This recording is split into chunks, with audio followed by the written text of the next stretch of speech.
बांग्लादेश में जो कुछ हो रहा है और वहां जिस तरह से क्रांति के नाम पर क्रांति का आवरण ओढ़कर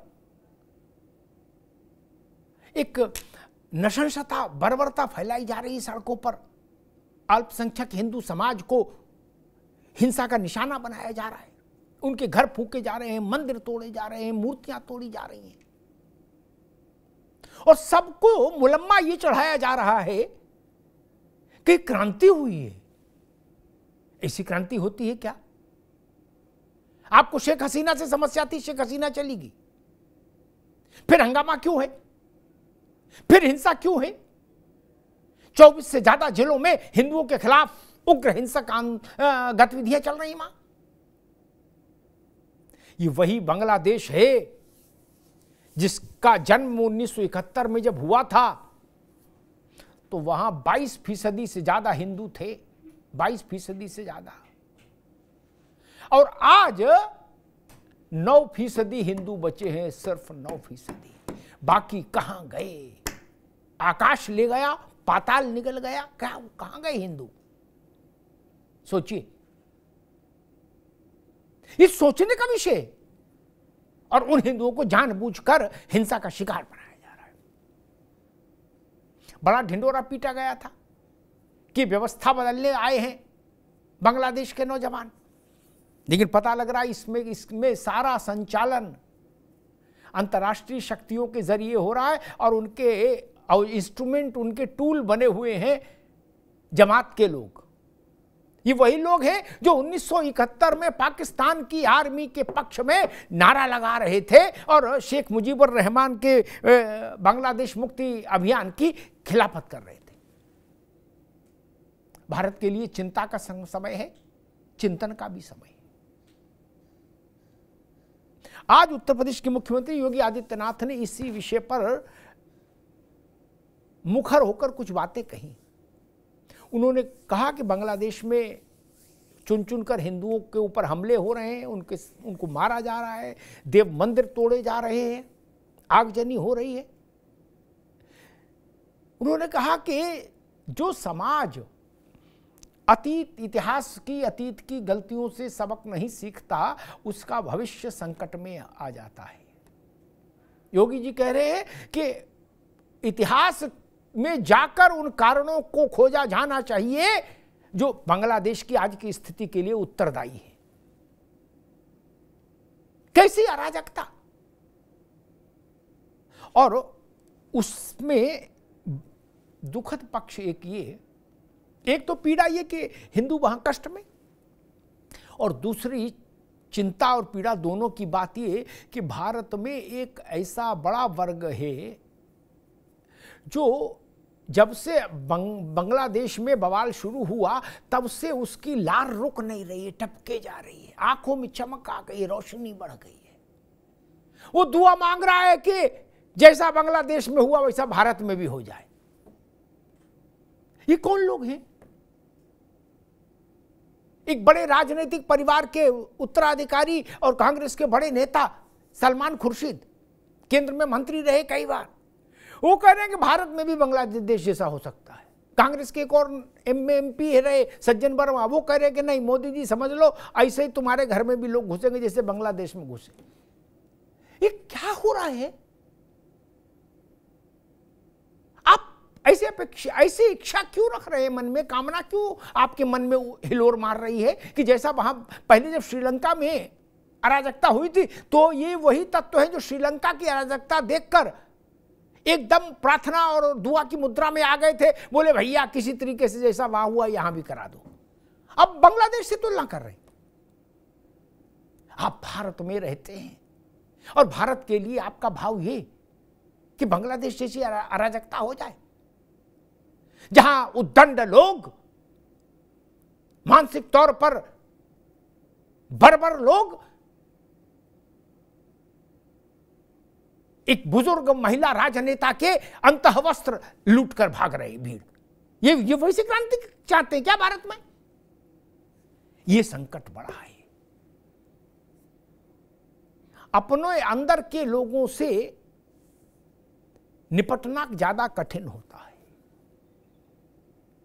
ऐसा भाव क्यों बनाने की कोशिश होती है जैसे कहीं कोई घटना घट जाए कि किसी तरीके से भारत को उसमें घसीटो और वैसी स्थिति भारत में बने, इसके लिए कोशिश करो, प्रार्थना करो, दुआ करो, सुलगाओ, फूंक मारो, षड्यंत्र करो, कुछ करो, लेकिन कुछ बवाल हो जाए भारत में भी।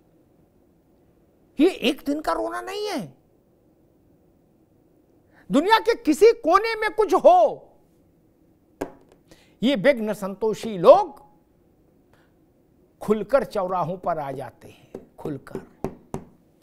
बांग्लादेश की घटना ने भी भारत में ऐसे तमाम चेहरों को बेनकाब कर दिया। बताइए, सलमान खुर्शीद जैसा आदमी, ये ऑक्सफोर्ड में पढ़कर आए थे, वो कह रहे हैं कि भारत में भी ऐसा हो सकता है जैसा बांग्लादेश में हुआ। ये भाव है। और क्रांति के नाम पर बर्बरता और धर्म के नाम पर आतंकवाद। बांग्लादेश के दो सबक बड़े हैं। वहां लड़ाई हिंदू से नहीं थी।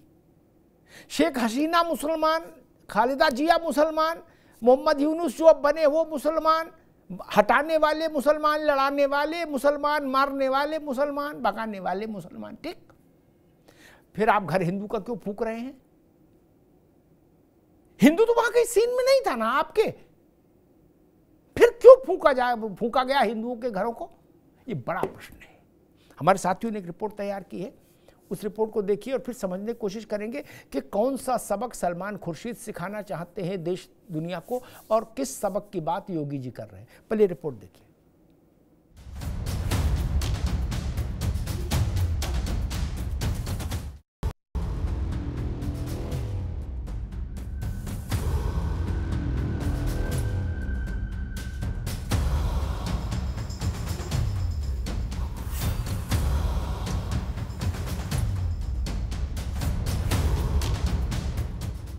पड़ोसी मुल्क बांग्लादेश में मचे बवाल के बीच अपने देश में भी सियासी क्लेश उबाल ले रहा है। कोई बांग्लादेश से सबक लेने की नसीहत दे रहा है तो कोई बांग्लादेश की मौजूदा तस्वीर को भविष्य में भारत से जोड़ रहा है। और इसी कड़ी में कांग्रेस के वरिष्ठ नेता सलमान खुर्शीद के जज्बातों ने जोर मारा है। एक किताब के विमोचन के मौके पर सलमान खुर्शीद ने कहा कि जो बांग्लादेश में जो हो रहा है वो यहाँ भी हो सकता है।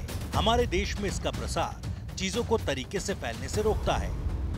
इस तरह से बांग्लादेश में फैलाया गया सच तो ये है कि सतह के नीचे कुछ है। I'll go back. Your own party has distanced itself. No. Your own party has Please. distanced itself from your comment. What do you have to say? Please ask my party. Do you think a comment like this? Why did you make a comment like this? Don't you think it undermines the image of your own country? What you're undermining is my freedom not to say something. You have to say if you made such a comment in a public platform. You should not be going anywhere to people that you abuse all the time. Please, Republic. You made a comment about your country like this in a public platform. What do you have to say about this? I say whatever I say in public, never in private. Please. Kashmir से लेकर शाहीन बाग तक तमाम मुद्दों के जिक्र में सलमान खुर्शीद के बांग्लादेश वाले बयान पर सियासी घमासान मच गया है। वहीं अपनी सफाई में सलमान खुर्शीद ने कहा, मेरे बोलने की आजादी पर रोक नहीं लगा सकते। बीजेपी कह रही है कि ये कांग्रेस का असली चेहरा है। आगजनी होगी, जो बांग्लादेश में हुआ है वो भारत में होगी, इसकी चेतावनी कांग्रेस पार्टी की तरफ से सलमान खुर्शीद जी ने दिया है। और कई दिग्गज जो वहां मौजूद थे, शशि थरूर से लेके अन्य नेता भी वहां मौजूद थे, एक तरह से उनकी स्वीकृति थी, एक तरह से उन्होंने उसका समर्थन किया। आप चिंता करके देखिए, सोच करके देखिए किस प्रकार की सोच कांग्रेस पार्टी की है। बांग्लादेश में बिगड़े हालात के बीच विपक्ष के कई नेता सोशल मीडिया पर भी भारत में ऐसा होने के पोस्ट पर तंज कर रहे हैं। लोकतंत्र के लफ्जों में तानाशाही को तराश रहे हैं। आखिर ऐसी तुलना क्यों? नए भारत की तस्वीर में दुनिया भारत का सिक्का मान रही है और देश के नेता बांग्लादेश की तस्वीर देख रहे हैं। वहीं अयोध्या पहुंचे सीएम योगी ने बांग्लादेश में हिंदुओं और मंदिरों पर हमले को लेकर इतिहास वाला आईना दिखा दिया। आप दुनिया की तस्वीर वर्तमान में देख रहे होंगे।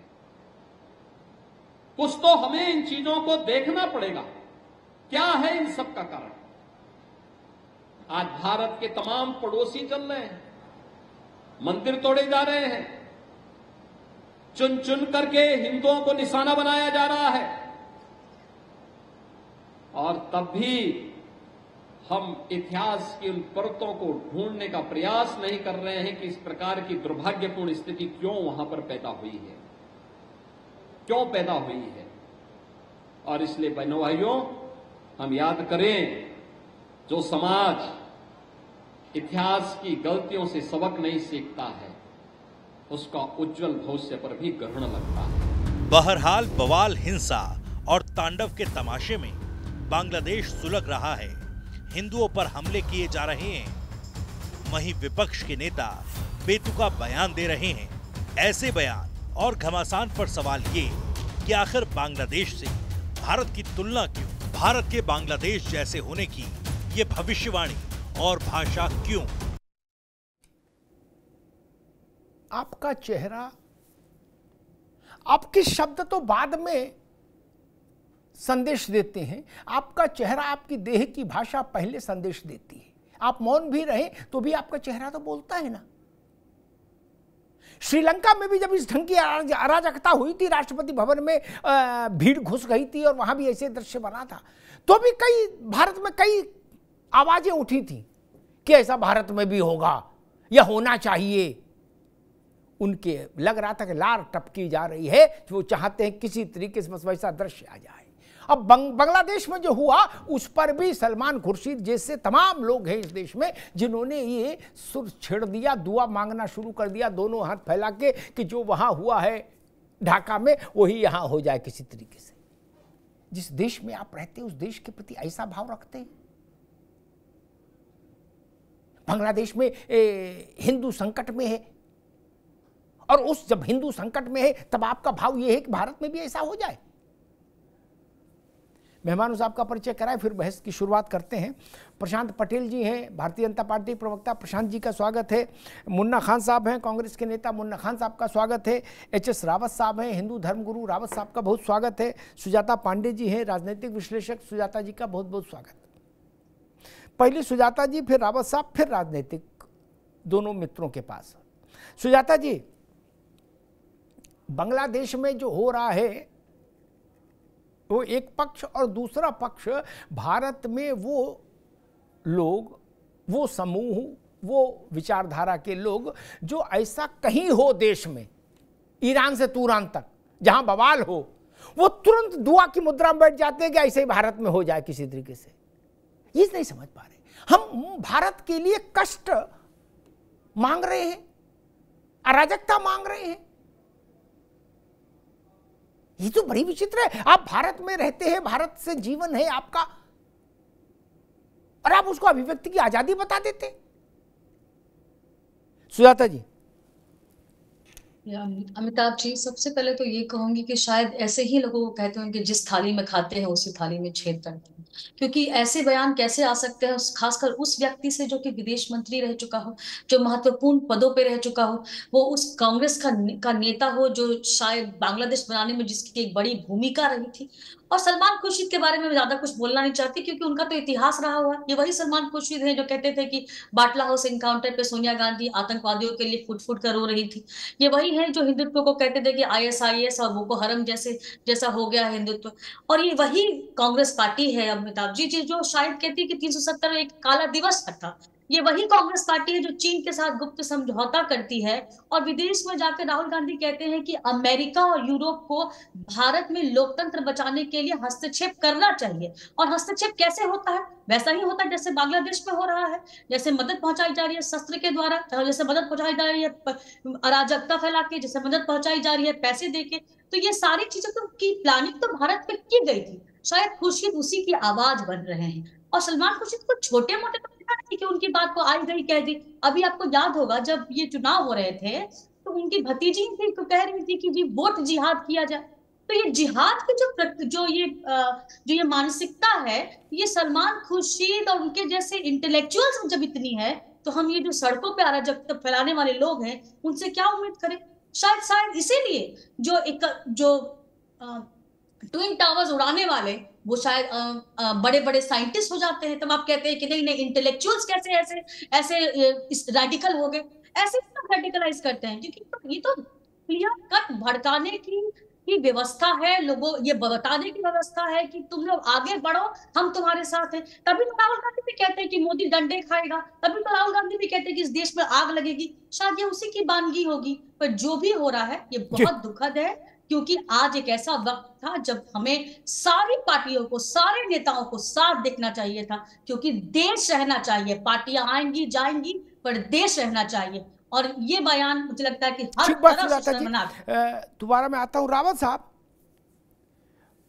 शेख हसीना मुसलमान, खालिदा जिया मुसलमान, मोहम्मद यूनुस मुसलमान, जो मार रहे वो मुसलमान, जो मार खा रहे थे मुसलमान, लड़ाई झगड़ा उन्हीं के बीच में था, ठीक।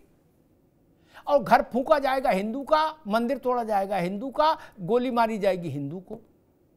ये बात तो समझ नहीं आई। योगी जी ने आज ठीक कहा कि चुन चुन के हिंदू मारा जा रहा है, चुन चुन के। क्या ऐसी स्थिति, और उसमें भी हमारे भारत से ऐसी ऐसी आवाजें निकल रही हैं कि जैसा वहां हुआ वैसा यहां हो जाए। रावत साहब जी, अमिताभ जी, ये हमारे देश के अंदर रह रहे कुछ ऐसे लोगों के लिए मैं दुर्भाग्य ही कहूँगा, जिनके अंदर देशभक्ति का जज्बा है नहीं। वो देश के साथ गद्दारी करते हैं। अगर गद्दारी ना करते तो 1947 में जिस प्रकार से इस देश के टुकड़े कर दिए, वो टुकड़े ना होते। इनको जो सिखाया जाता है ना, वो जिहाद ही सिखाया जाता है। आज देखिए, जब मुसलमान कहीं पर भी इस प्रकार से पिटरा होता, तब भी हमारा फर्ज ये बनता कि मानवता जीवित रहनी चाहिए। कहीं ऐसी सिचुएशन बनती है तो हमारा उद्देश्य ये रहता है कि मानवता जीवित रहे। ये तो मानवता भूल जाते हैं, इतनी जाहिलियत पे आ जाते हैं कि वहां अगर जो अल्पसंख्यक लोग हैं वो असहाय जीवन जी रहे हैं, उनके ऊपर हमला किया जा रहा है। और पर एक इतना बड़ा मिनिस्टर होकर के कि जिसको हिंदुस्तान के बच्चा ने अपना कुछ सर्वस्व देने की कोशिश की है, वोट भी दिया, बच्चे भी दिए, इनके स्कूल के अंदर प्रवेश करके निसंकोच सबने पढ़ने की कोशिश की, और आज वो इतनी जाहिलियत पे आकर के ये कहे कि ऐसा भारत में भी हो सकता है। अगर भारत में अगर 1 लाख के साथ अगर हादसा हो जाए तो यूएन में जाकर डंका पीटना शुरू कर देते हैं, वहां पे ढोल बजाते हैं कि यहां तो मुसलमान सेफ नहीं है। और आज कोई बोलने वाला नहीं है हिंदुओं के लिए पूरे विश्व के अंदर कि बांग्लादेश में क्यों ऐसा हिंदुओं के साथ हो रहा है। मैं तो सरकार से कहना चाहता हूं, योगी जी ने जो कहा वो परम सत्य कहा है। मैं तो कहना चाहता हूं सरकार को अलर्ट मोड पर रहना चाहिए और सीधा मिसाइलें दाग देनी चाहिए, इसमें कोई परवाह नहीं करनी चाहिए। आपको किसी ने अधिकार नहीं दिया है कि आप अल्पसंख्यकों के साथ में, चाहे पाकिस्तान में हो, चाहे बांग्लादेश में हो, चाहे कहीं पर भी व्यक्ति हो, वहां पर इजराइल की तरह बदला लेने का अधिकार होना ही चाहिए। रावत साहब ठीक बात है, लेकिन एक बात मैं कहूंगा, फिर मुन्ना खान साहब पास आऊंगा। रावत साहब, एक समस्या और भी है। हमारे यहाँ 4 मान्य शंकराचार्य हैं, ठीक, सैकड़ों स्वघोषित शंकराचार्य हैं, हजारों महामंडलेश्वर हैं, कई दसियों हजार जगत गुरु हैं क्या, और दसियों हजार भागवताचार्य कथावाचक हैं क्या। नख से शिख तक वैभव में सराबोर हैं? नहीं, रबड़ी मलाई चल रही है, सिंहासन है चांदी का सोने का? नहीं। आपने कहीं देखा कोई समन्वित आवाज उठी हो भारत में इस धर्म मंच से? देखा आपने? क्यों नहीं, क्यों नहीं उठी? आप तो सनातन के प्रहरी हैं ना, सनातन हिंदुस्तान की बाउंड्री का तो विषय नहीं है ना। उठी नहीं उठी? जगदाचार्य, जगत गुरु, महामंडलेश्वर, श्री श्री 1108 शंकराचार्य, आदि गुरु, जगत गुरु, महागुरु, कोई बोला नहीं ना? नहीं बोला। किसी ने सिंहासन से उठ के जमीन पर पांव रखा? नहीं। किसी ने कहा कि आज मेरे ऊपर छत्र मत लगाओ, आज मेरा मन व्यथित है, आज ये राष्ट्रीय पोशाक नहीं पहनूंगा? किसी ने बोला ऐसा? किसी कथावाचक ने अपने आज ये कहा आज प्राइवेट जेट से नहीं चलूंगा, आज मन ठीक नहीं है बांग्लादेश को देख के, नहीं ना,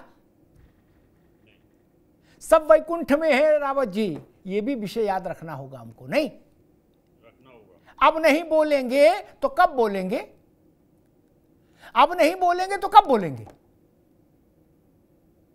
ये प्रश्न है। केवल एक तरफा बात नहीं हो सकती। आप चूंकि धर्मगुरु हैं इसलिए आपको इस विषय पर भी चिंतन करना चाहिए। मुन्ना खान साहब, ये राहुल गांधी ने जब कहा कि भाई मोदी को डंडे से पीटेंगे और मोदी को घेर लेंगे जब मोदी सड़क पर उतरेंगे, तो लगा कि मामला शायद यूं ही निकल गया हो, थोड़ा उत्तेजना में बोल गए हों। अब जो खुर्शीद साहब करें, गजब, सलमान खुर्शीद तो हार्वर्ड से पढ़ के आए, हमारे जिले के हैं, फर्रुखाबाद के, वहां कायमगंज तहसील है, वहां पितौरा गांव है, वहां के हैं। आज आप सुप्रीम कोर्ट में सीनियर लॉयर हैं तो एक एक शब्द का अर्थ जानते हैं। वो कह रहे हैं कि वो बांग्लादेश जैसी स्थिति यहां भी हो सकती है। अब क्लियर होगा कि राहुल जी ने क्यों कहा था इसी बात, उसका सप्लीमेंट रिजॉइंडर सलमान खुर्शीद ले आए। श्रीलंका में भी जब अराजकता हुई थी तब भी मैंने देखा था कि कांग्रेस के कई मित्रों ने इस बात को दोहराया था और कहा था कि श्रीलंका जैसी स्थिति भारत में भी होगी। फिर वो मामला नहीं हुई, उनकी दुआ नहीं कबूल हुई, तो अब फिर बांग्लादेश का मामला आया तो फिर दुआ शुरू हो गई। ये क्या चक्कर है और क्यों है मुन्ना खान साहब? देखिए अमिताभ जी, मैं समझता हूँ बहुत ही जीनियस और समझदार आप एंकर हैं। आपको पता है कि सलमान खुर्शीद ने किस संदर्भ में ये बयान दिया है, बहुत अच्छी तरह आपको पता है। लेकिन उस बयान को हिंदू मुस्लिम की तरफ डाइवर्ट करके कहना, तो मैं समझता हूँ ये ठीक नहीं है। मैं आपको बताता हूँ उसने क्या कहा। उसने बहुत सही कहा। उसने ये कहा कि जिस तरीके से श्रीलंका में विद्रोह हुआ, विरोध किया वहां की जनता ने, किस वजह से किया? कि हमें प्रधानमंत्री बनना है या हमें राष्ट्रपति बनना है? नहीं, इसलिए नहीं किया। वो इसलिए किया कि हमारे बच्चों को आप रोजगार दीजिए, आप हमारे व्यापार पे ध्यान दीजिए, किसान की आय दुगुनी कीजिए, महिलाओं को सुरक्षा दीजिए। इन बातों का विरोध हो रहा है और ये बात 10 साल से लगातार भारत में विरोध हो रहा है।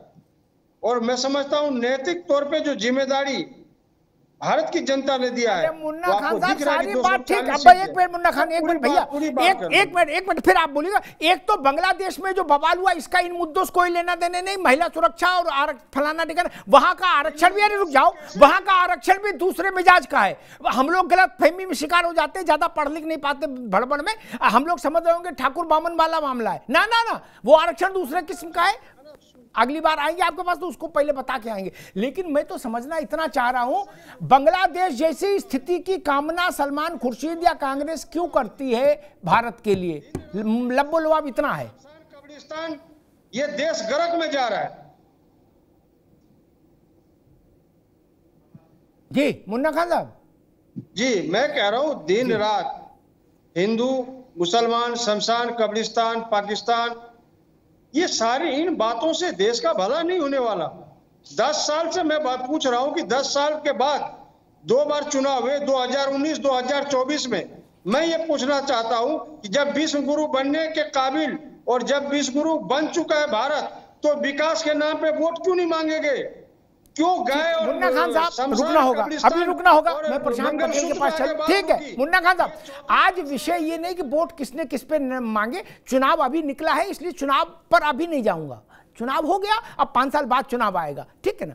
जिसकी जितनी सामर्थ्य थी उसको उतना वोट मिल गया। इनको 240 आई, आपको 99 आई, वो बहस आज नहीं, छोड़ दीजिए।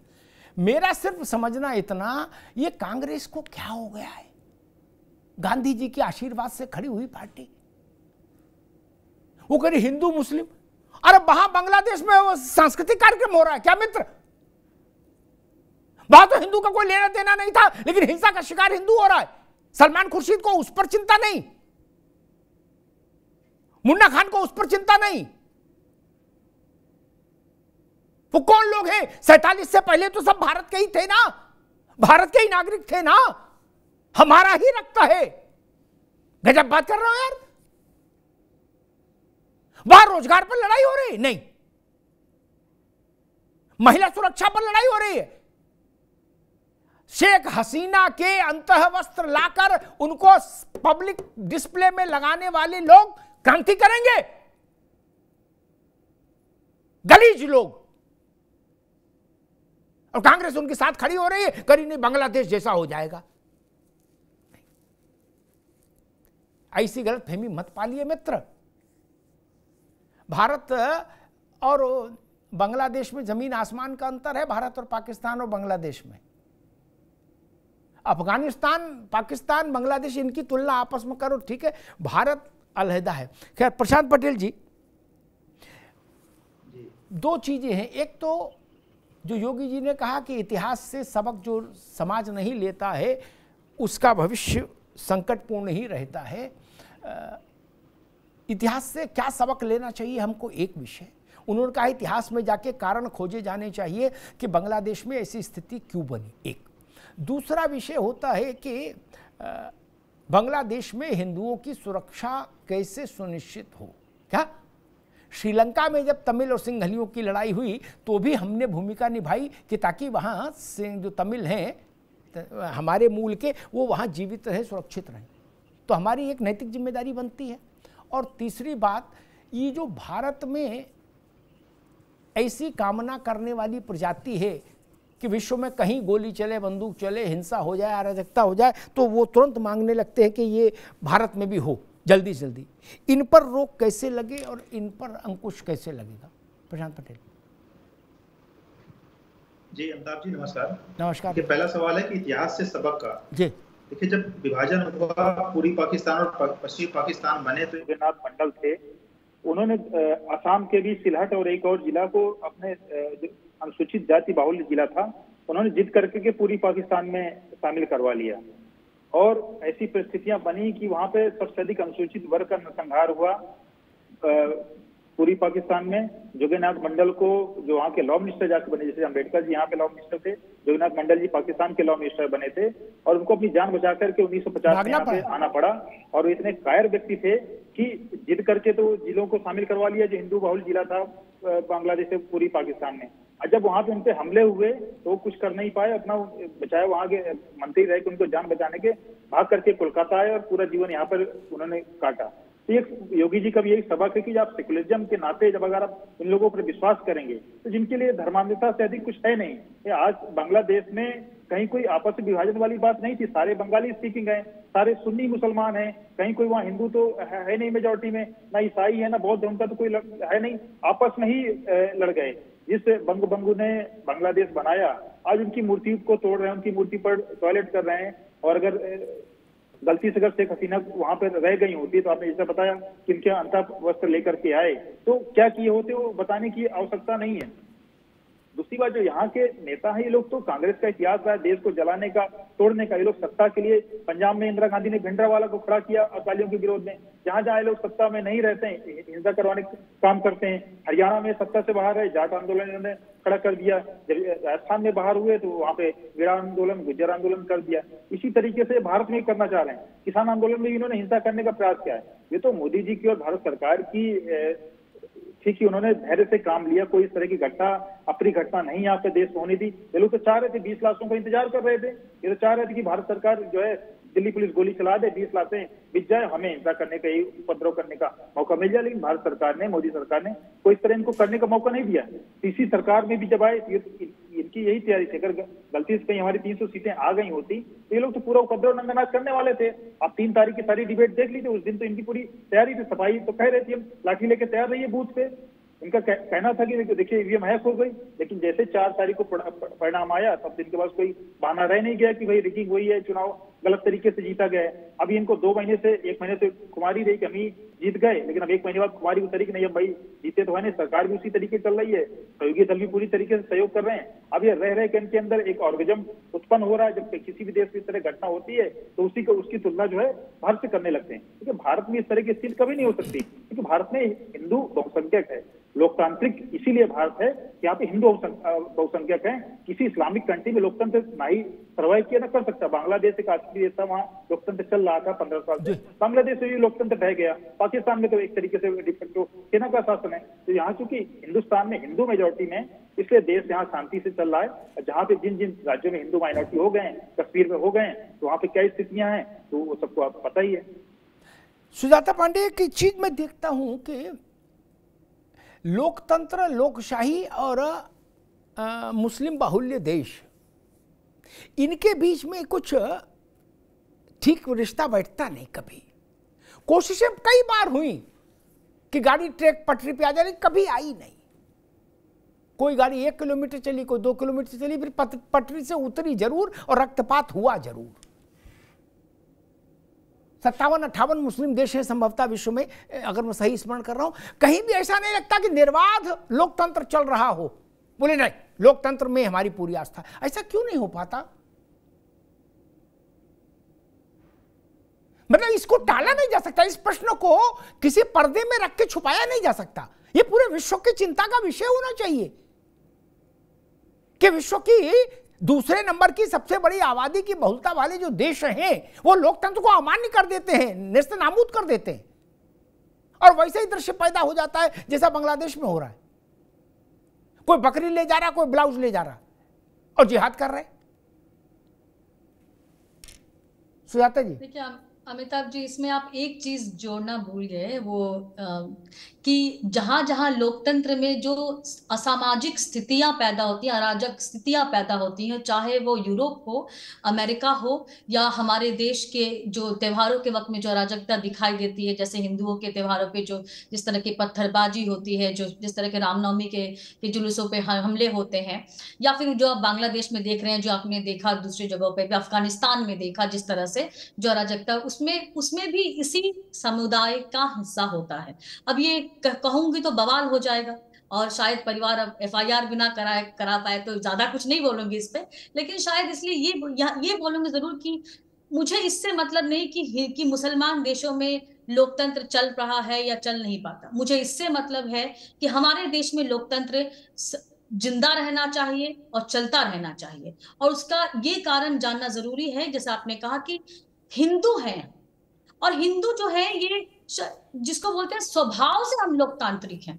हमारे धर्म ग्रंथ देख लीजिए, हम हर विषय पे हम भगवान से भी तर्क कर सकते हैं, हम भगवान को भी कटघरे में खड़ा कर सकते हैं। हमारे पास आजादी है, हम किसी किताब से बंधे हुए नहीं हैं। और शायद यही कारण है कि लोकतंत्र की जननी भी हम रहे हैं, और आज जो है विश्व की सबसे बड़ी लोकतंत्र की मदर ऑफ डेमोक्रेसी भी हम ही हैं। और इसीलिए शायद भारत का बचना इस पूरे देश के लिए नहीं, पूरे विश्व के लिए जरूरी है, क्योंकि भारत में लोकतंत्र जिंदा है तो फिर पूरे विश्व में भी लोकतंत्र जिंदा रहेगा।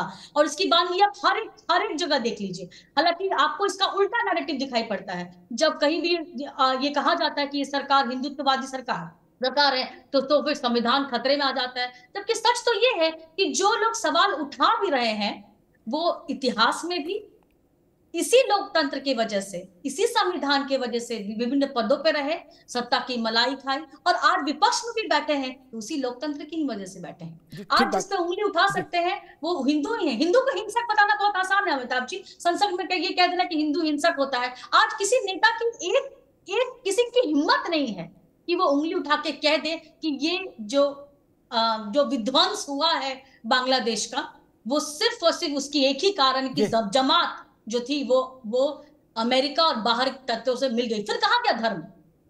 कहां गया धर्म? रोकूंगा 1 मिनट, रावत साहब का। रावत साहब, मुझे एक शिकायत, और एक पहली शिकायत तो मैंने पहले चरण में दर्ज कराई कि हमारे जो जगत गुरु हैं, धर्माचार्य हैं, उनके तरफ से जो होना चाहिए था मेरी दृष्टि में वो नहीं हुआ। बहुत विनम्रता से कह रहा हूं। और एक दूसरा विषय ये कि भारत के राजनीतिक वर्ग को जिस दृढ़ता और स्पष्टता के साथ प्रतिरोध करना चाहिए था, मैं ये नहीं कह रहा कि जो नेता है वो बंदूक लेके चले जाएं बांग्लादेश, ये नहीं कह रहा, लेकिन आपकी आवाज में दृढ़ता तो हो। समाजवादी पार्टी, DMK, आम आदमी party, Congress, national conference, NCP, ममता जी, किसी का लालू जी, किसी का आपने सुना? कि बांग्लादेश में हिंदुओं का नरसंहार रोका जाना चाहिए तत्काल। ये अक्षम्य है, अस्वीकार्य है। कोई इस स्तर तक बोल रहा है क्या? जी अमिताभ जी, सबसे बड़ी बात यह है कि जैसा आपको सिखाया जाएगा बचपन से लेकर आज तक, जैसा आपको पढ़ाया जाएगा साहित्य, आदमी की सोच उसी प्रकार की बन जाती है। अगर आपकी हिंसक सोच सिखाई गई है तो यही दोनों, एक लेफ्ट और एक राइट हाथ भारत के ही थे, कभी पाकिस्तान भी और बांग्लादेश भी। हिंदुस्तान की ही नीति इन्होंने सीखी थी, लेकिन इंटरनल जिहाद सीखा था इन्होंने, और वो जिहाद अंदर तक था। और उसका दुष्परिणाम ये हुआ कि भारत से अलग होने के बावजूद भी इनकी नीति और सोच और करनी वो 57 देशों जैसी हो गई है, जिहादियों जैसी सोच हो गई। इसका मतलब इनके दिल में जिहाद सिखाया गया था। हमारे जो लोग हैं, हमारे जो शंकराचार्य हैं, हजारों महामंडलेश्वर हैं, हिंदू धर्म गुरु हैं, वो कानून से बंधे हुए हैं, वो संविधान का पालन करते हैं, सरकार के ऊपर हैं, सरकार की मुंह की तरफ रखते हैं कि सरकार कुछ करेगी। अरे भाई, अपने मुंह से जब रोटी खाते तो कुछ बोल भी सकते हैं रावत जी, ये नहीं चलेगा? जी बिल्कुल। क्या सरकार के मुंह से तो रोटी नहीं खाते? रोटी अपने मुंह से खाते हैं, मलाई अपने मुंह से खाते हैं, तो बोल भी तो। मैं उसी बात पे आ रहा हूं अमिताभ जी, आप तो बड़े विद्वान हैं। अगर कोई मौलाना इस प्रकार की बात कर देता कि या तो बांग्लादेशियों चुप हो जाओ, नहीं तो हिंदुस्तान में ये काम कर देंगे हम, अगर ये कोई मौलाना बोलता तो कोई FIR दर्ज नहीं होती। अगर शंकराचार्य अगर ये बोल के दिखा दें एक बार कि या तो हिंदुओं पे वहां पर ये हमले बंद कर दो, नहीं तो हम हिंदुस्तान में करके दिखा देंगे, उसी समय पर वहां पर पुलिस उनको अरेस्ट कर लेगी। क्योंकि यहां पर दो कानून चलते हैं, एक कानून भय का चलता है, एक कानून आदरबाद में चलता है कि भाई ठीक है आदमी को ले लो। इसलिए मुझे जहां तक लगता है, मान लो मैं ही अभी आपके टीवी के माध्यम से कहता हूं, थोड़ी बहुत देर में FIR के ऑर्डर आ जाएंगे कि भाई रावत जी आपने भड़काने की कोशिश की, वैसे ही बहुत सारे मुकदमे लोग डाल के रखते हैं। तो इस वजह से आदमी डरता है, हिंदू आदमी जो है वो डरता है। रही नेताओं की बात, नेताओं के अंदर तो पार्टी के सभी नेताओं को ऐसी स्थिति के अंदर उनको पूरी कोशिश करनी चाहिए, लेकिन दूसरी पार्टी के नेता जो नहीं कर रहे हैं वो इसलिए नहीं करते कि उनको लगता है कि उनकी वोट बैंक खिसक जाएगी। अगर वो हिंदुओं का सपोर्ट करते हैं, बांग्लादेश के अंदर समाजवादी पार्टी करती है, अखिलेश यादव करते हैं, दूसरे नेता करते हैं, या कांग्रेस करती है, राहुल गांधी को स्टेटमेंट देते हैं, तो इनका वोट बैंक यहाँ खिसक जाएगा। उस वोट बैंक की डर की वजह से इनके मुंह में दही जम जाती है। वो बोलते नहीं है मर रहे हैं तो मरते रहो हिंदू, क्या फर्क पड़ता है, लेकिन कोई यहां पर नुकसान नहीं होना चाहिए। तो ये जो दो कारण आपने पूछे हैं, दोनों कारणों का जवाब मैं इस तरह से अपनी समझ के हिसाब से देख पा रहा हूं कि नेताओं का ना बोलने का कारण। अब दूसरा, भारतीय जनता पार्टी की सरकार है, उनके नेता हैं, वो सबको बोल सकते हैं। मैं तो सरकार से ये कह सकता हूं मिसाइलें अलर्ट मोड पे रखें। अगर ज्यादा कहीं बदतमीजी होती है तो आपको अधिकार है, भारत को अधिकार है कि वो अपने जो पुराने नागरिक रहे हैं या वो हिंदू लोग हैं उनको बचाने का अधिकार तो है ना। इस तरीके से कत्लेआम के लिए तो नहीं छोड़ा जा सकता किसी को, तो इसलिए उनको अलर्ट मोड पर रहना चाहिए। मुन्ना खान साहब, हम सुनते हैं कि जहां कहीं भी बवाल होता है एक तर्क आता है कि RSS वालों ने बवाल कर दिया, बजरंग दल वाले बवाल कर गए, BHP वाले करे आए, हिंदू युवा वाहिनी वाले करे आए, आदि आदि, या रामनवमी पे यात्रा निकाल के बवाल कर दिया, झांकी लगा कृष्ण जन्माष्टमी पे बवाल कर दिया।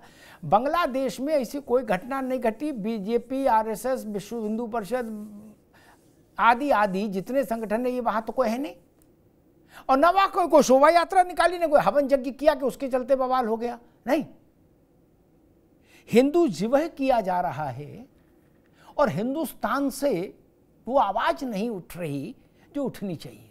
नहीं, गाजा में बवाल हो तो बाजा यहां बजाओ है, और बगल में बांग्लादेश हिंदू मारा जा रहा है, चिंतन नहीं, चिंता नहीं, स्वर नहीं या फूट रहा। मुन्ना खान साहब, नरेंद्र मोदी जी के शासनकाल में अगर कोई भी देश से घनिष्ठ मित्रता थी तो वो बांग्लादेश थी। बांग्लादेश से मित्रता, घनिष्ठ मित्रता मोदी जी की। कई बार शेख हसीना जी आए, कई बार प्रधानमंत्री जी गए।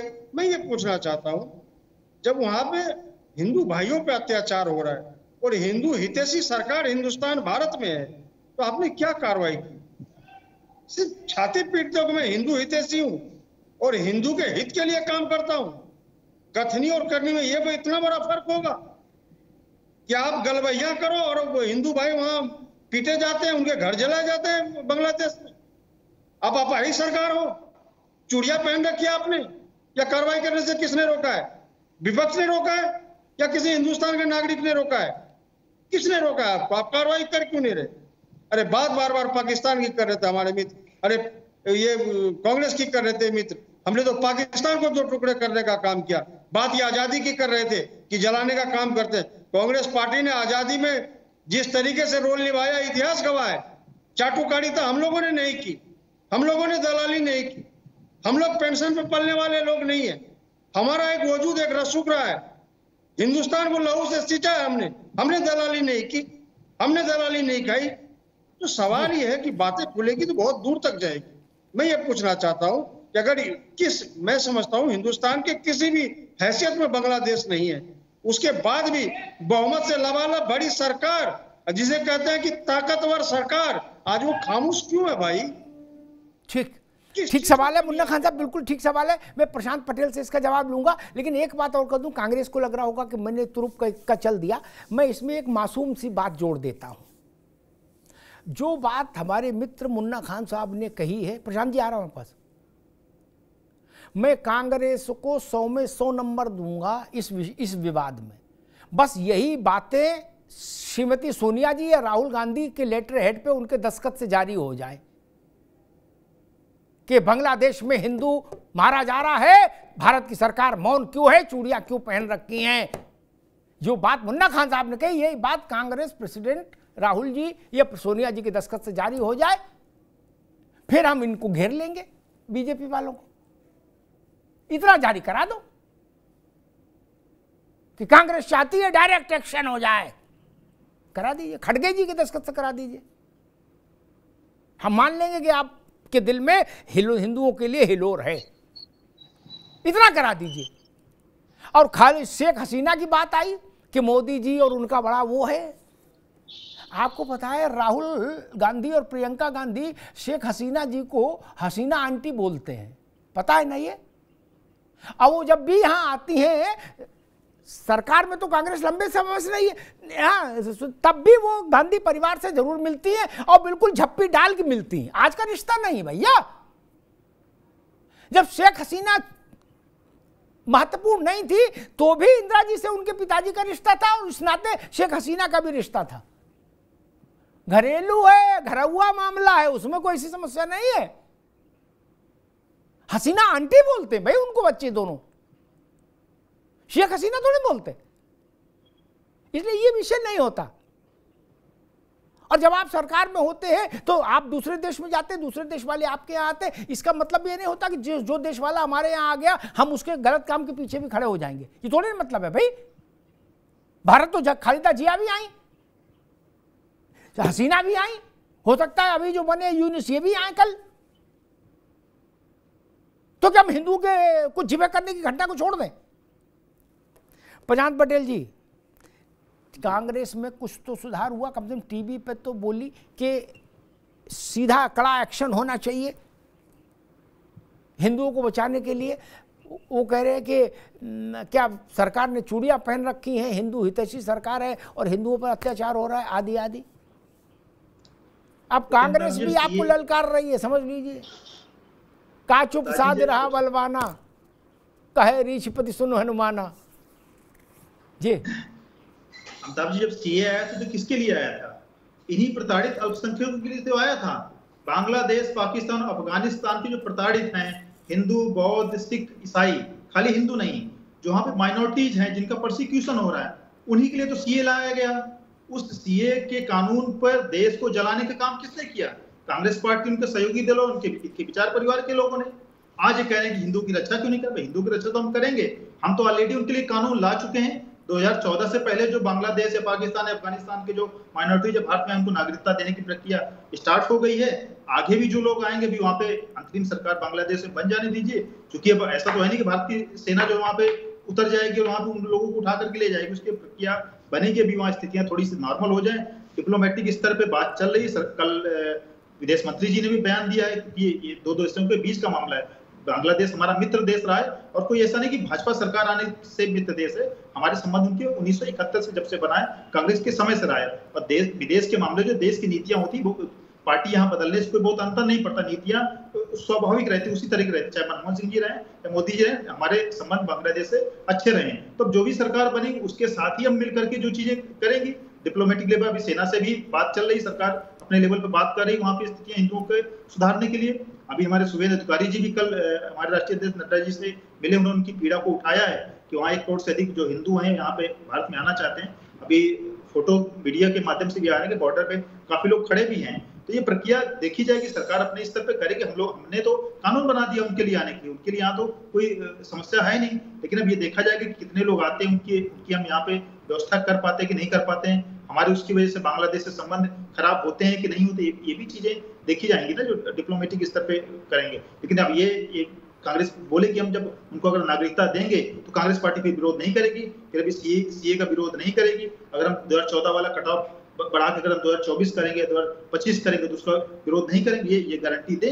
लेकिन ये इनका खाली दोहरा रवैया है, आज ये खाली टॉन्ट कर रहे हैं ये लोग, खाली की इसी में इनको अट्टहास हो रहा है, मजा आ रहा है कि चलो देख जैसा हमने बांग्लादेश में कर दिया इस तरह हिंदुस्तान में करेंगे। भाई सलमान खुर्शीद क्या है, ये तो जो है विकलांगों का जो सामान था उस पर 71 लाख रुपए का घोटाला करने का आरोपी इनकी पत्नी, मुकदमा अभी भी चल रहा है। कोई दूध के दूल्हे हैं, अच्छे परिवार से भले हैं, लेकिन इनके इस तरह के बयान इन्होंने पहली बार नहीं दिए। इस तरह के बयान ये पहली बार देते रहे, उसके पहले भी देते रहे और अपनी मानसिकता जग जाहिर करते रहे। मुन्ना खान साहब, कोई हमसे कह रहा था कि सलमान खुर्शीद वही बोलते हैं जो राहुल गांधी के दिमाग में चल रहा होता है, ये बात सही है क्या? देखिए, क्योंकि आदमी बड़े हैं और खेल पुराना है इनका। मैं इनको इनके वालिद से जानता हूं, उनको भी जानता था, खुर्शीद आलम साहब जी। मैं अभी आपसे एक और सवाल कर लूं, आप बहुत बड़े एंकर हैं, मैं आदर करता हूं, सम्मान करता हूं, लेकिन मैं एक छोटा सा सवाल पूछता हूं जी। आपने पूछा कि सलमान खुर्शीद वही बोलते हैं जो राहुल गांधी जी बोलते हैं, तो मैं ये पूछना चाहता हूँ कि चिन्मयानंद स्वामी उनके दिमाग में होता है जो देश के प्रधानमंत्री बोलते हैं जी। अब जवाब तो सुन लीजिए जी। मैं ये पूछना चाहता हूँ कि देश के प्रधानमंत्री भी वही बोलना चाहते हैं जो चिन्मयानंद स्वामी बोलते हैं? ये ऐसा सवाल नहीं है। सवाल ये है कि अगर सलमान खुर्शीद ने कहा है वो एक तथ्यहीन बातें नहीं है, उसके अंदर एक तथ्य छिपा है जो हर एक आदमी को पता है। अगर कोई भी सरकार तानाशाह रहेगी, मुन्ना उसका अंजाम यही होने वाला है। एक मिनट प्रशांत जी के पास चलूंगा, उनको उत्तर देने का अवसर मिलना चाहिए। लेकिन एक बात कहते हैं, ये सलमान खुर्शीद मंच पर बैठे थे जब वो इनकी भतीजी कह रही थी वोट जिहाद कर दो, तथ्यपूर्ण बातें करते हैं क्या? सोनिया गांधी रात भर रोई, इतना रोई, चुप्पी नहीं हुई, कमरा पूरा गीला हो गया है, बिछौना गीला हो गया, आंखों से गंगा जमुना बह दी। पूछा क्यों भैया ऐसा क्या हो गया? बोले बाटला में वो आतंकी मार दिए थे ना, तो रात भर खाना नहीं खाया, रोती रही रोती रही रोती रही। अब बोल तो यही समस्या, इतनी बुजुर्ग महिला रात भर कैसे रो सकती, तबीयत नहीं खराब हो जाएगी? अब इसको अगर आप सेंसिबल बात कहते हो तो मेरा प्रणाम आपको। अगर आप ये कहते हो बड़े सेंसिबल बात कही, कांग्रेस का डब्बा इसे तो डूबा भैया।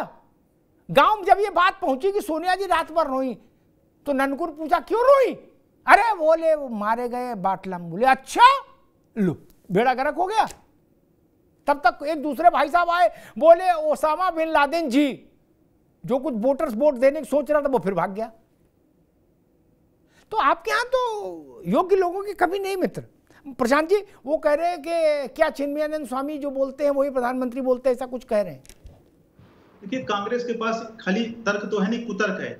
आप मुझे बता दीजिए, चिन्मयानंद जो है 2004 के बाद कभी भाजपा में सक्रिय रहे हो, भाजपा ने उनको टिकट दिया हो या किसी पद पे रहे हो या हमारे किसी शीर्ष नेता के साथ फोटो हो, आप एक विषय को लेकर के आपको खाली एक नाम रटा है, हमारा भाई उनसे कोई संबंध नहीं है, उनका जो मामला था कोर्ट देख रहा है, हालांकि कोर्ट उनको बरी कर दिया। सलमान खुर्शीद जी तो कांग्रेस के अधिकृत नेता है, CWC मेंबर हैं, अभी जो उत्तर प्रदेश के लिए स्क्रीनिंग कमेटी बनी थी टिकट बंटवारे की, उसके सदस्य थे, कांग्रेस पार्टी को केस लड़ते हैं, आधिकारिक उनका आना जाना है, राहुल गांधी जी की यात्रा में शामिल थे, 10 जनपद में उनका आना जाना, उससे कोई तुलना है क्या? भाई तुलना तो ठीक ठाक कर लो भाई। सलमान खुर्शीद आपके ऑफिशियल नेता है, वो जो बोलेंगे तो माना जाएगा कांग्रेस पार्टी का बयान है। हमारा कोई इस तरह का बड़ा नेता बोले तो आप कहिए कि हाँ भारतीय जनता पार्टी का ऑफिशियल बयान है, तो तुलना तो कम से कम ठीक से कर लीजिए। हम लोग इस तरह की, हमारी पार्टी में कोई भी अगर गलत काम करता है तो हम पार्टी उसको एंडोर्स नहीं करती है, हम लोग उसको पार्टी से निकाल बाहर करने का काम करते हैं, आपकी तरह नहीं कि उसको सर्वे लगा के घूमते हैं। सुजाता जी, क्या ये स्थिति आ गई कि हम राजनीतिक विरोध और व्यक्ति के विरोध को उस सीमा तक ले गए कि उसके भीतर देश का विरोध भी कब आ गया पता ही नहीं लगा, और हमको लगता है हम व्यक्ति का विरोध कर रहे हैं, हम किसी राजनीतिक दल का विरोध कर रहे हैं, किसी पॉलिसी का विरोध कर रहे हैं, और अंततः उसका नुकसान राष्ट्र को होता दिखता है। बांग्लादेश का इशू ही एग्जैक्टली वही है। पूरे देश से एक स्वर जाना चाहिए था कि नहीं? हमारे बगल का मसला है, हिंदुओं का मसला एक प्रश्न, और हिंदुओं का मसला नहीं भी होता तो भी हमारी सुरक्षा का बड़ा मसला है। लगभग 4,500 किलोमीटर का बॉर्डर हम शेयर करते हैं, 5 राज्य सीधे जुड़ते हैं बांग्लादेश से। एक स्वर नहीं आ रहा, लोग छत पे चले गए, वहां हाथ ऊपर करके दुआ मांग रहे, बोले काहे की दुआ मांग रहे भैया? बोले बांग्लादेश जैसा हो जाए भारत में। अजब हाल है। सुजाता जी। अमिताभ जी, मैं कुछ कहूँ इसके पहले मैं आपके जो श्रोता हैं, जो भी आपके व्यूवर्स हैं, उनको बोलूंगी कि राहुल गांधी का इंटरव्यू है मोहम्मद यूनुस के साथ, जिनको माना जा रहा है कि वो मास्टरमाइंड थे ये पूरे विद्रोह के पीछे। वो इंटरव्यू जरूर देखिए, आपको पता चलेगा कि राहुल गांधी और उनकी सोच कितनी मिलती जुलती है। वही सारे बयान आपको दिखेंगे, कैसे उद्योगपतियों के खिलाफ जो आक्रोश फैलाने की कोशिश, अराजकता फैलाने की कोशिश, स्टूडेंट्स का इस्तेमाल करके सत्ता रिजीम चेंज की कोशिश। हालांकि ये सब बातें सबको पता है कि मोहम्मद यूनुस जो है वो अमेरिकन मैन के नाम से जाने जाते हैं, उनके पेट बॉयज के नाम से जाने जाते हैं, सबको पता है ये बात, कोई इसमें छुपाने वाली बात नहीं है। लेकिन ये जो बात है कि मोदी विरोध में क्या हो गया कि कुछ समय से, क्योंकि सत्ता तो आ नहीं रही है, सत्ता से हर राज्य दर राज्य दूर ही रहे। अभी शायद परिणाम से कुछ अपेक्षा थी, अभी भी 99 का चक्कर हो गया, सरकार फिर भी बन गई। सब कुछ साम दाम दंड भेद, संविधान से लेके जात से लेके हर एक चीज को देख लिया, खटाखट हो गया, लेकिन फिर भी सरकार नहीं बन पाई। तो उस पर एक फ्रस्ट्रेशन तो होता है। उसके कारण शायद ये हो गया कि मोदी विरोध में इतने अंधे हो गए हैं कि शायद भूल गए हैं कि देश जो है वो हर एक नेता और हर एक राजनीतिक आकांक्षा से बड़ा होता है। क्योंकि देश रहेगा तभी तो नेता भी रहेंगे, तभी ये जनता भी रहेगी, और तभी ये राजनीतिक जो भी राजपाट, जो ये हेलीकॉप्टर है, जो ये साजो सामान है, वो रहेगा। वरना राहुल गांधी हो या सोनिया गांधी या फिर प्रधानमंत्री मोदी या हम और आप, हमारी क्या औकात है अगर देश ही नहीं रहेगा तो? अगर हमें एक टापू पे बिठा दिया जाए तो हम क्या हैं और क्या रह जाएंगे? कुछ भी नहीं रहेगा। तो ये बात समझने की जरूरी है। लेकिन ये इसकी शुरुआत तो 2014 से ही हो गई थी, जब मोदी को कहा गया था कि मोदी तानाशाह है, मोदी तेरी कब कब्र खुदेगी, लोग जो ऐसे बयान देते जाए कि हिटलर की मौत मरेगा मोदी। तो ये सारी चीजें अभी भी राहुल गांधी का अभी इस चुनाव के वक्त में था कि मोदी को डंडे पड़ेंगे और ये सारे जो स्टूडेंट्स हैं ये उनको देश से बाहर निकालेंगे। तो शायद ये कहना चाहिए कि अभी राजनीतिक परिपक्वता आनी बाकी है। जिन राहुल गांधी को कहा जा रहा है कि ही इज अराइव्ड, मुझे नहीं लगता कि ही इज अराइव्ड। पता नहीं कितनी बार अराइव हो गए, लेकिन ये जो अपेक्षा थी वो नहीं आई है। रावत साहब, क्या राजनीतिक विरोध, व्यक्ति का विरोध, पार्टी का विरोध राष्ट्रीय हितों की जो मर्यादा की लक्ष्मण रेखा है उसको लांघ रहा है भारत में? बिल्कुल अमिताभ जी, इसमें कोई दो राय नहीं है। जो देश के लिए अखंडता, एकता, देश की उन्नति के लिए जो मर्यादा होनी चाहिए उसको लांघ रहा है, इसमें कोई दो राय नहीं है। वो तड़फ रहे हैं, उन लोगों को लग रहा है कि किसी भी प्रकार से सरकार को कमज़ोर कर दिया जाए। सरकार कमज़ोर कोई होती है तो देश कमज़ोर होता है। और ये बहुत चिंतनीय है कि जिस प्रकार से अपोजिशन एक शब्द नहीं बोल रही है, जिस प्रकार से हिंदुओं के साथ अत्याचार बांग्लादेश में हो रहा है, ये चिंतनीय है। कल को जैसे सलमान खुर्शीद ने कहा, भगवान ना करे अगर हिंदुस्तान में ऐसा हो जाता तो क्या हालत होगी, जैसे कि उन्होंने कहा, उनका भी कोई विजन रहा होगा, उन्होंने सोचा होगा।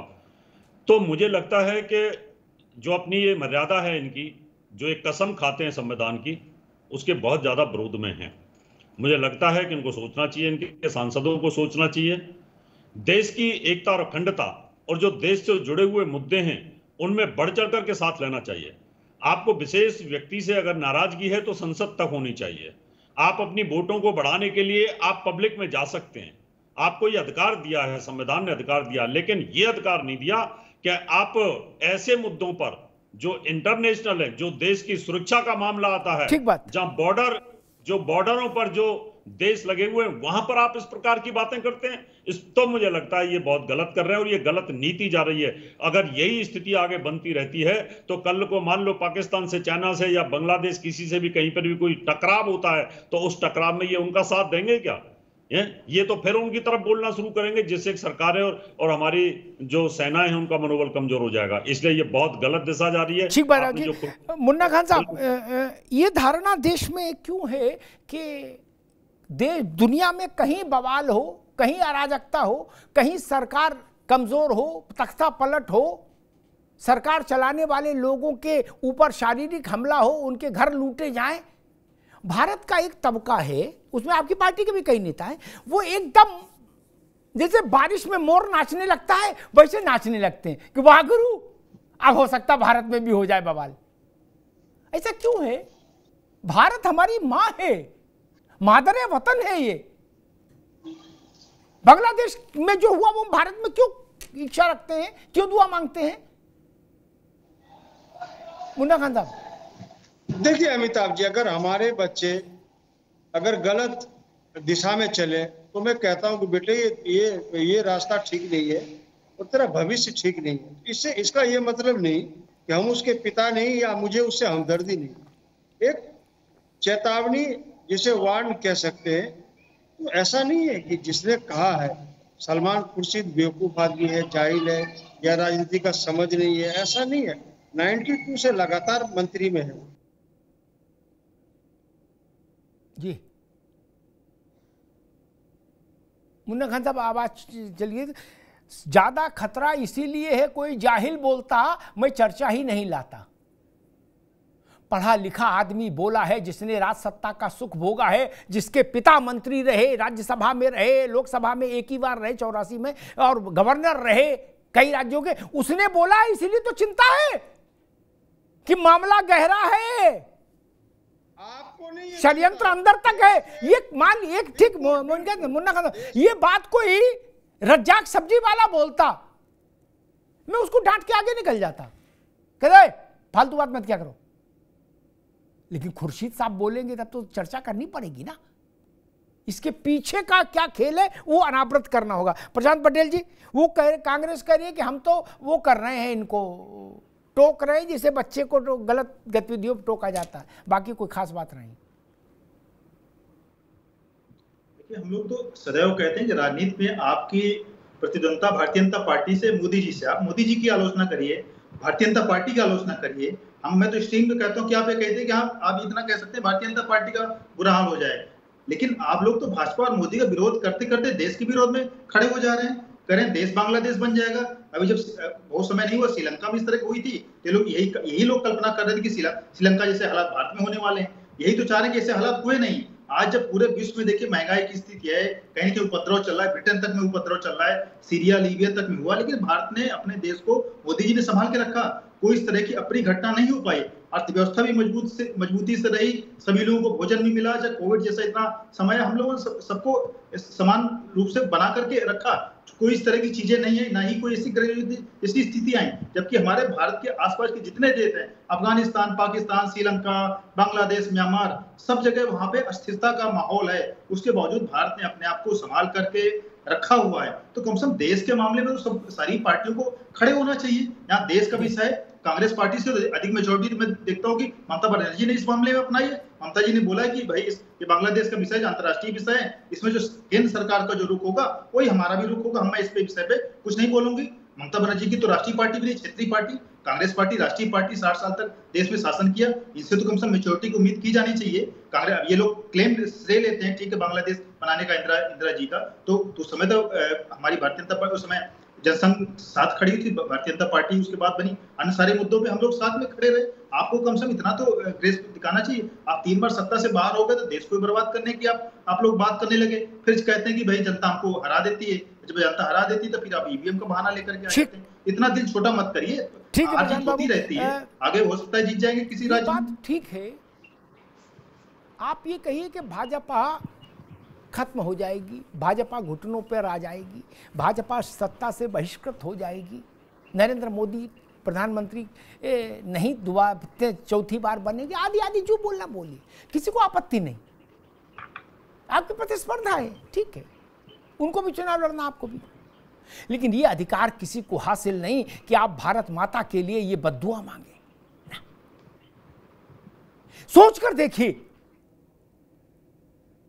किसी पड़ोस का घर जल रहा हो और उसके सामने घर में जो लड़का रहता हो वो छत पे चला जाए और कहे कि या अल्लाह हमारे घर में भी ऐसी आग लगा दे, उसका क्या करेंगे हम? उसको क्या बोलेंगे? मैंने बड़ा आइडेंटिकल उदाहरण दिया है।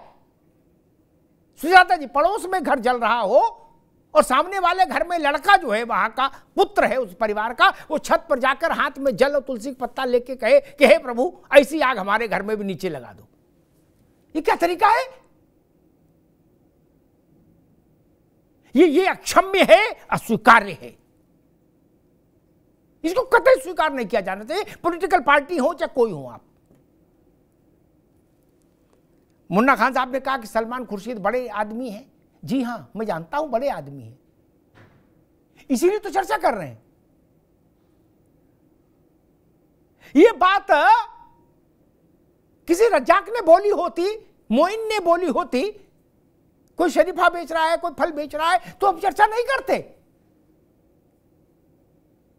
सारी बातें स्वीकार्य हैं, लेकिन भारत के लिए बद्दुआ मंजूर नहीं, किसी सूरत में मंजूर नहीं, किसी परिस्थिति में मंजूर नहीं। जो बात मुन्ना खान साहब ने कही, क्या वो बातें बिना भाषा को घुमाए कांग्रेस पार्टी अपने लेटर हेड पर लिख के कह सकती है कि हिंदुओं की का वहां कत्लेआम हो रहा है, सरकार ने चूड़ियां पहन रखी हैं, हम सरकार से मांग करते हैं निर्णायक कार्रवाई करो? सर, क्या बोल सकती है कांग्रेस? बोले तो हम मान लेंगे, आप प्रमुख विपक्षी दल है, बोलिए ना। ये क्या राहुल जी ने, सोनिया जी ने, प्रियंका जी ने ऐसा शब्द इस्तेमाल किया? नहीं करेंगे। वो क्यों बच के चलना चाहते हैं और किस लिए बच के चलने चाहते हैं? वहां कोई क्रांति नहीं हुई पश्चिम बंगाल बांग्लादेश में, जान लीजिए। वहां आतंकी जमात, कबीलाई कल्चर फिर से वापस आ गया, बस ये जान लीजिए।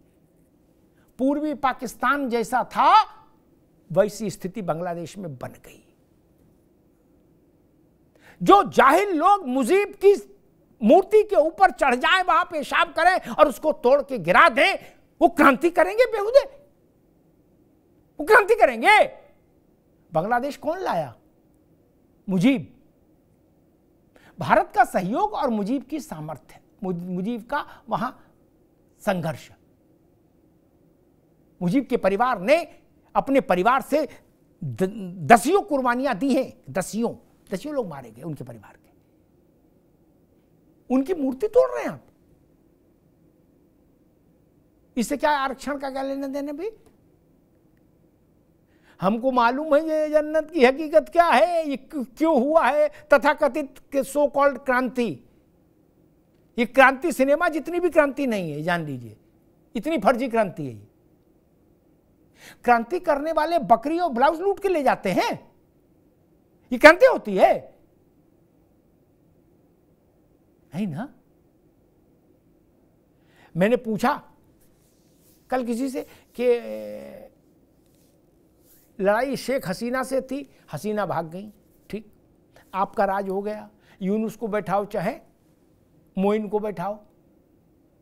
फिर भाई साहब आप हिंदुओं के घर की मोहल्लों की तरफ क्यों गए माचिस लेके? इसका मतलब आपका प्लान कुछ और था ना। ये ऑल ऑफ सडन नहीं, क्योंकि हिंदू तो संघर्ष में ही नहीं था वहां।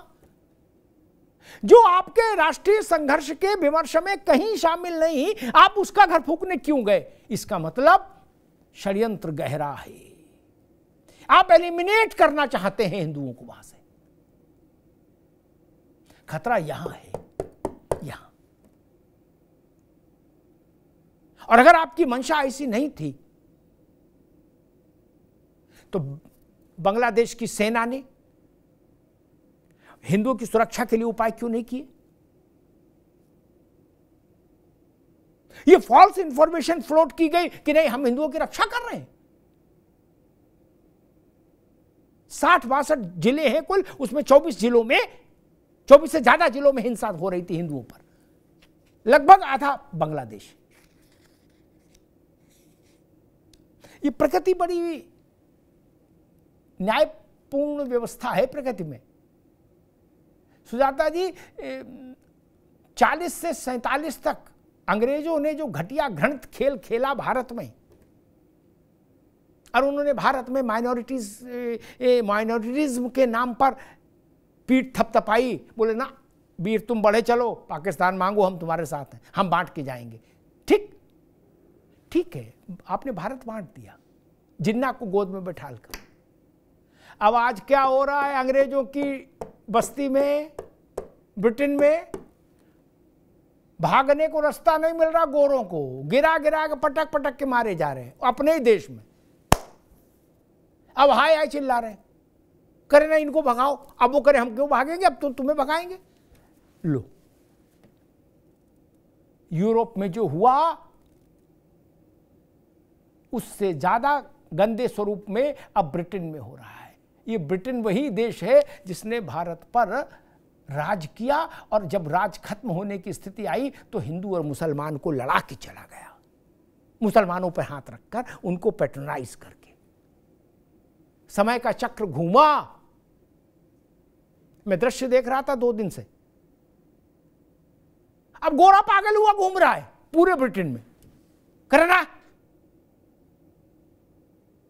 ये हिंसक है, इनसे निजात चाहिए।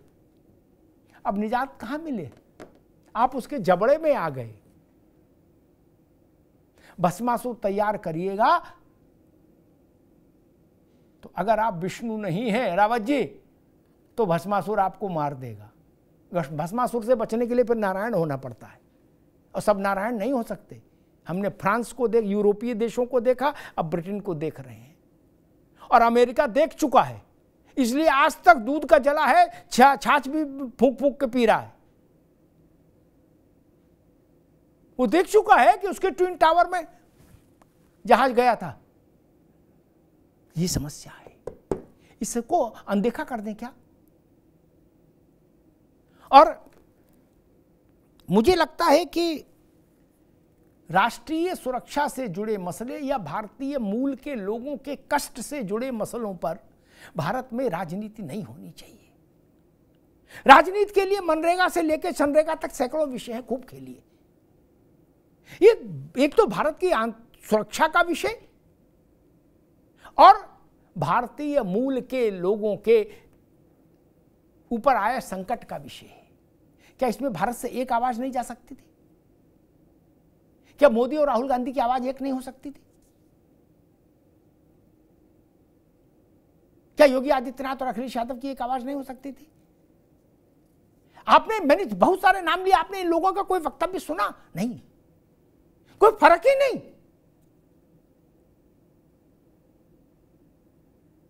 गाजा के लिए जलूस निकाल सकते हैं आप अलीगढ़ में, बरेली में।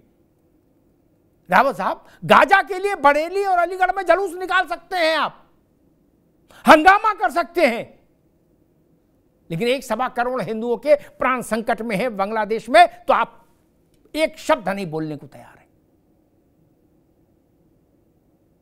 और सबसे गंदी चीज ये, जिसके लिए मैं बहस लेके आया, भारत में आप रहते हैं, भारत में जन्मे हैं। सुजाता जी ने ठीक कहा, भारत है तो हम हैं, और उसके लिए आप ऐसी दुआ मांगते हैं, ऐसी हसरत रखते हैं, ऐसी इच्छा रखते हैं कि श्रीलंका हो जाए, ये पाकिस्तान हो जाए, इस्लामाबाद हो जाए, रावलपिंडी हो जाए, ढाका हो जाए, ये चाहते हैं।